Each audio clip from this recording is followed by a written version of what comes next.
দক্ষিণা বাতাসে একটা বাড়ি, এই যে কিন্তু দুলতেছে দেখেন। এই বাসার ভিতরে 3টা ডিম আছে। এই বাসার ভিতরে যে শান্তিটা আছে, এই শান্তিটা হয়তো পৃথিবীর অন্য কোথাও নাই। আমরা আপনারা আমরা সবাই তো ডুপ্লেক্স বাড়ি খুঁজি,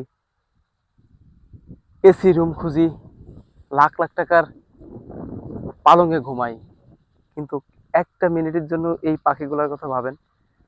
আমাকে আপনাকে যদি পাখি করে বানাইতো আল্লাহ, তাহলে আমরা এরকম কোনো একটা গাছের ডালে, কোনো একটা ধানের ভিতরে আমরা বাসা বেঁধে থাকতে হতো। ডিমটা হয়তো আমি দেখাইতে পারবো না। এই যে গেটটা দেখে, অনেকগুলো ডিম, 2 4 5টা ডিম। এই যে গেট, এই যে প্রবেশ পথ আমাদের ধানের ভিতরে। যে চতুর্পাশে দেখেন, চতুর্পাশে যে ধান, ওই যে আমার বাপ ধান কাটতেছে, চতুর্পাশে ধান।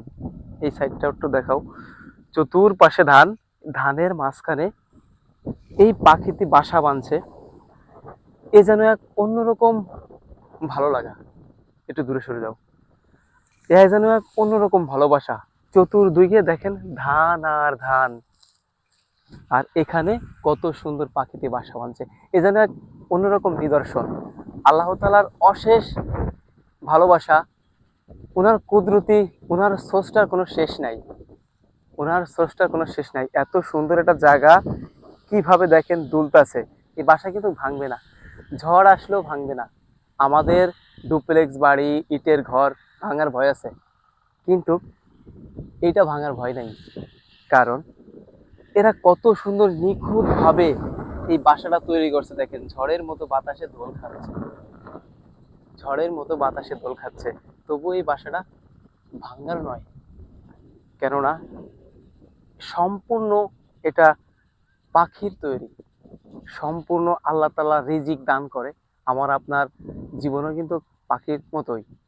পাখি যেরকম রিজিক রিজিক এখানে ডালে ওখানে ডালে, এ ডালে ও ডালে ছুটে ছুটে উড়ে উড়ে তার জীবিকা নির্বাহ করে, রিজিক নেয়। আমাদের কিন্তু ঠিক সেম একই। আমরা এ শহরে যাই, এ ডাঙায় যাই, ও ডাঙায় যাই, এর খেতে যাই, ওর খেতে যাই, রিজিক জীবিকা বহন করি। ঠিক এরা কিন্তু সেরকম। তো আমার কাছে চমৎকার লাগলো, তা ভাবলাম অন্তত আপনাদেরকে একটু শেয়ার করি বা আপনাদেরকে একটু জানাই যে আসলে কোন জায়গায় পাখিতে বাসা বাঁধছে। 5টা ডিম পারছে। হয়তো আমরা রেখে গেলাম, কালকে যখন এখানে আবার ধান কেটে রেখে যাব, কারোর চোখে বাদলে হয়তো এই সুন্দর মুহূর্তটা, এই সুন্দর জায়গাটা ভেঙে চুরে নষ্ট করে দেবে। হ্যাঁ,